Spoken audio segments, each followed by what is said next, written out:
welcome back to Coffeesodes, the podcast that takes research and, well, it boils it down to the good stuff. This is episode 44, and just for you today, we are diving deep into the surprisingly complex world of champagne. Make sure to check the episode description for more info about the research. I'm Josh. And I'm Kelly. And we're ready to uncork some knowledge for you. We're going to be exploring champagne as a social construct, how this bubbly drink became a symbol of luxury celebration and even a bit of aspiration.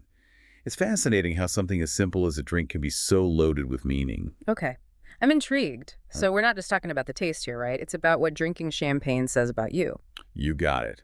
Yeah. Think about it. When you see someone sipping champagne in a movie, what image does it conjure up? It's usually not just about enjoying a beverage. It's about projecting a certain lifestyle, a sense of celebration, or maybe even a hint of exclusivity. That's true. I've never really thought about it that way, but it makes sense. But champagne wasn't always associated with luxury, was it? Didn't it start as something completely different? You're absolutely right. Back in the 17th century, those first bubbles popping up in wine bottles were actually seen as a flaw. There's even a story about a monk, Dom Perignon, who was initially horrified by those bubbles and dedicated himself to eliminating them. They called it the devil's wine back then. Devil's wine. That's a far cry from the luxurious image champagne has today. So how did this transformation happen? Well, like many things in history, it's a mix of chance-changing tastes and clever marketing.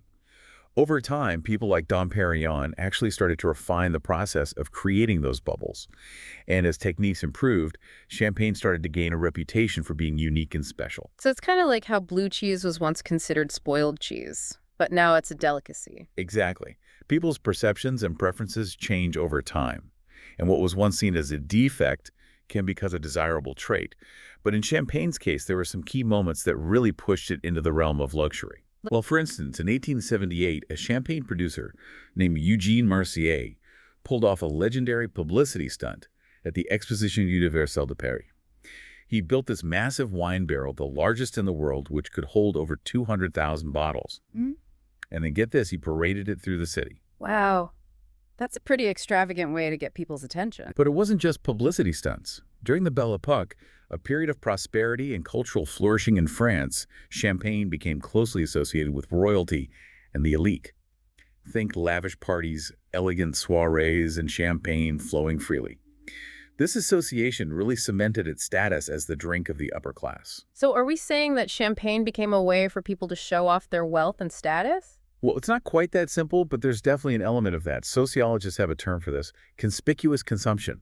It's the idea that people buy expensive things not just because they need them, but because it sends a signal about their social standing. Right, like buying a fancy car or a designer handbag. It's about projecting an image. Exactly. And with champagne, there's this added layer of it being associated with celebration and good times. It's like you're saying, look at me, I can afford to celebrate in style.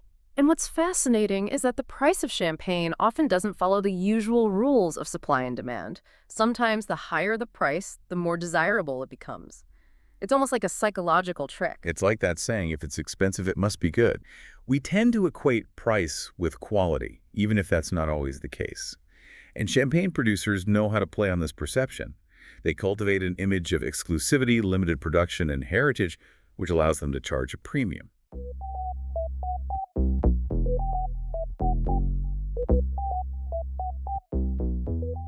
So how does this all play out in the way champagne is marketed? What kind of messages are they sending to consumers? That's where our research gets really revealing. We dug into the content of champagne websites, print ads, and even interviews with champagne drinkers. And we found some recurring themes that really highlight this idea of champagne as a social performance. Okay, so what were some of the key themes you uncovered? Well, one of the most prominent themes was this idea of tranquility and happiness. The images often depict champagne as the key ingredient to a carefree, luxurious life. Think romantic couples in opulent settings enjoying champagne as a symbol of their idyllic world. Ah, yes, the classic champagne lifestyle. Everyone wants a piece of that, right? Right. But what's interesting is that even though we see both men and women in these ads, there are often subtle cues that reinforce traditional gender roles. The man is frequently the one handling the bottle pouring the champagne, while the woman is often positioned as the object of admiration. So they're not just selling a drink, they're selling a whole set of social expectations and aspirations. Exactly. And there's another layer to this, which researchers call functional eroticism. It's not about overt sexuality, but rather creating an aspirational feeling around champagne, like it unlocks a world of romance and excitement. It's like champagne is being marketed as a key to a more glamorous and fulfilling life. But is that really the experience people are having? Well, that's a fascinating part. When we looked at interviews with actual champagne drinkers, their responses often echoed these themes. They talked about champagne being for special occasions, for dressing up, for being with loved ones, all the things we see in the ads. So it seems like the marketing is working. People are internalizing these messages and then acting them out in their own lives. It's a fascinating feedback loop between marketing and consumer behavior. But there's also a tension brewing, because we're starting to see a shift in how champagne is being marketed. There's a push towards a more democratized image, with some brands showcasing casual attire and daytime settings in their ads. It's like they're trying to make champagne more accessible to everyone. But can it really be both the drink of the elite and the everyday drink for everyone? Can champagne shed its luxury image while still maintaining its high price point? That's the million-dollar question, and it's a complex one. Even while some brands are pushing for this more accessible image, they're still maintaining their high prices and that aspirational branding. It's a delicate balancing act. They want to broaden their market, but they don't want to dilute the brand's exclusivity. Exactly. And then you have brands like Veuve Clicquot who are doing something interesting.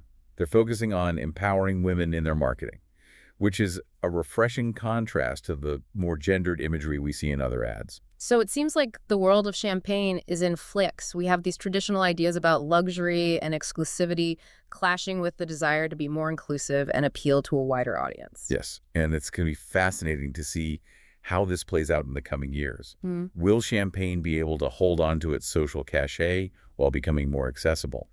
Or will a new hierarchy of consumption emerge? That's a great question. And it makes you wonder about our own relationship with champagne and other status symbols. Are we buying into these performances, or are we creating our own narratives? That's something to ponder. Oh, Les. And it's a great example of how even something as seemingly simple as a drink can be a window into our culture, our values, and our aspirations. But we've only just scratched the surface of this topic. I'm definitely ready to dive deeper. Where do we go from here? Well, next, let's look more closely at how these sociological theories connect to our everyday champagne experiences. How do we use this bubbly drink to communicate and connect with each other? I'm all ears. Great. Let's uncork some more insights and see where this takes us.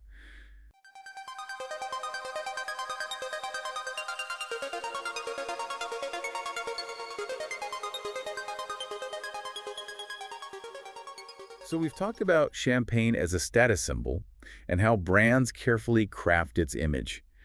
But how does this all play out in our daily lives? Do we really think about all of this social stuff when we're popping a bottle? You know, it's not like we're consciously analyzing every sip, but these cultural narratives definitely influence our perceptions and behaviors.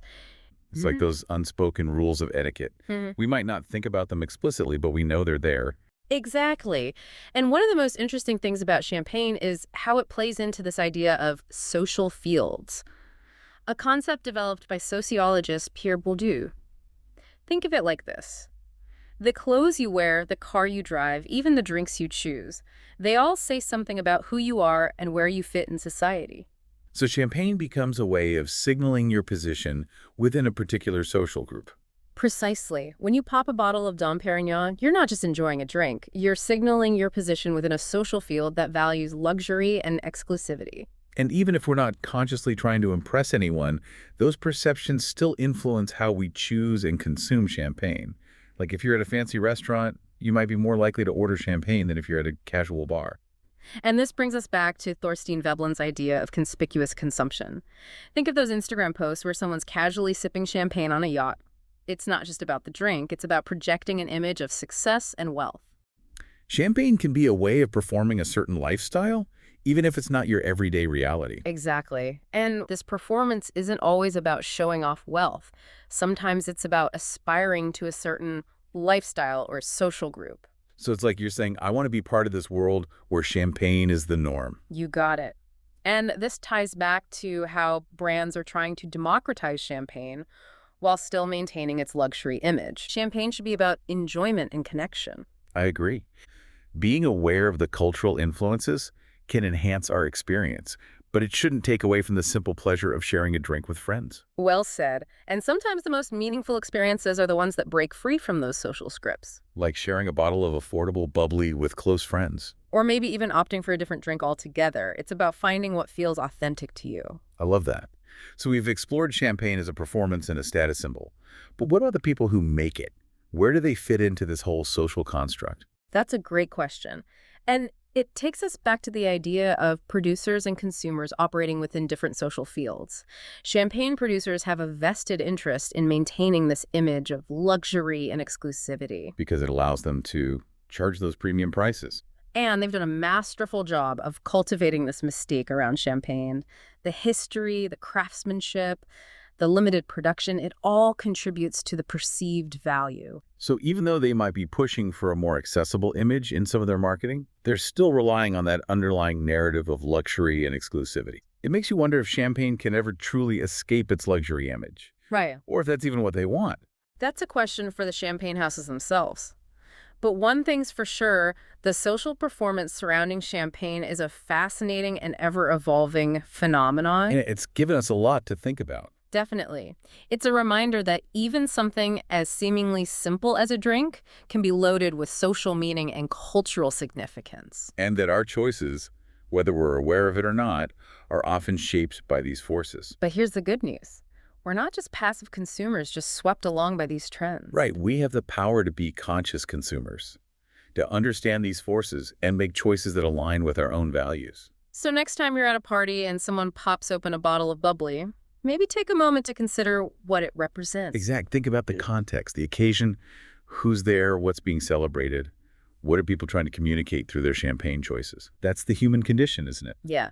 We're constantly negotiating our place in the world. And what we choose to surround ourselves with plays a big role in that. But it doesn't have to be all about keeping up with the Joneses. We can be intentional about the messages we're sending. Absolutely. And sometimes the most meaningful experiences are the ones that break free from these social scripts.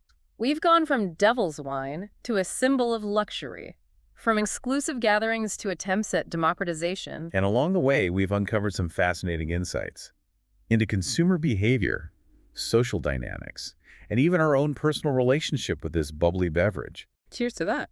Thanks for joining us on this deep dive into the world of champagne. We'll be back next week with a new stack of research and a fresh perspective on another topic that might surprise you. Until then, keep those coffees brewing and those minds curious.